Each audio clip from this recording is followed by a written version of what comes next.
the first time these neighboring institutions have collaborated on an exhibit marking the importance of remembering the historical significance of Armistice Day.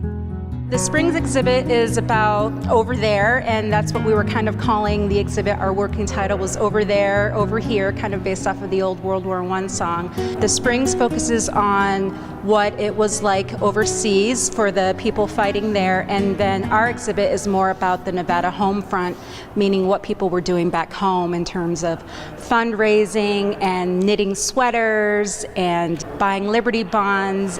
And we also knew that most folks did not know much about World War I. So we set out to tell the story of the war, what led to the war, how that happened, where it happened, what countries were involved, and then moving on into what happened with the Nevada troops that were serving overseas during the war.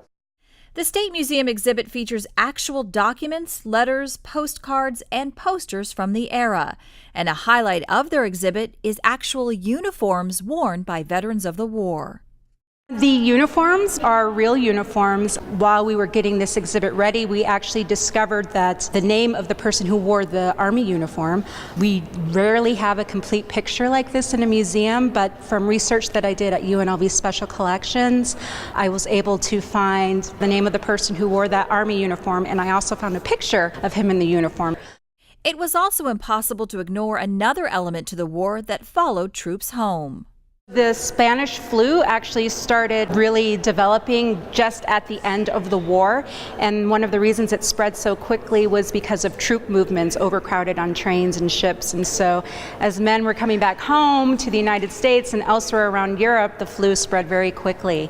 And in Nevada, it wasn't as bad as it was elsewhere. Luckily, we didn't have a very big population, so that helped. In the Big Springs Gallery in the Origin Museum, the exhibit focuses on the overall global significance of the war and the effect it had on the world at large. It was important to reinforce the idea that it was a world war. One thing that we did is we got the declarations of war of many of these countries and present them in the native language. So there's a lot of countries involved in the war that folks didn't quite realize were. China, Japan, Thailand, and then of course Russia, Germany, Serbia, England. The exhibit also provides some insight to what was happening on the home front, including music that was popular and what our troops were facing on the war front, such as the new threat of chemical weapons and how they prepared and what equipment they used. And then we wrap up with some stories of women during the war, African Americans, the home front, and a little bit on an honor roll recognizing all those from Nevada who lost their lives during the war.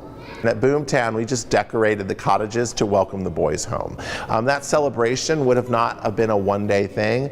Troops would have been coming home over months. So it was a process that took a very, very long time.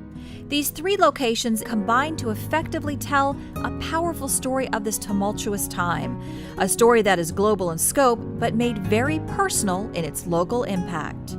Nevada's contribution to the war was relatively small in terms of persons and money, in terms of war savings bond money that was raised, that type of thing. Not so much that Nevadans didn't care. In fact, we hit our quota for troops and war bond contributions faster than any other state, but we only sent less than 2,000 service men to the war effort. And a lot of that had to do with Nevada's very, very small population at the time. World War I isn't necessarily an American war. However, even though it's not really part of our collective memories as much as World War II, I would say that it is representative of who we were as a country at the time. And I just wanted people to have a sense of what it felt like to be alive at that time. We encourage everybody in the community to come and check it out, learn about World War I, maybe learn more about who we are as Americans and where we kind of fit into the history of the world.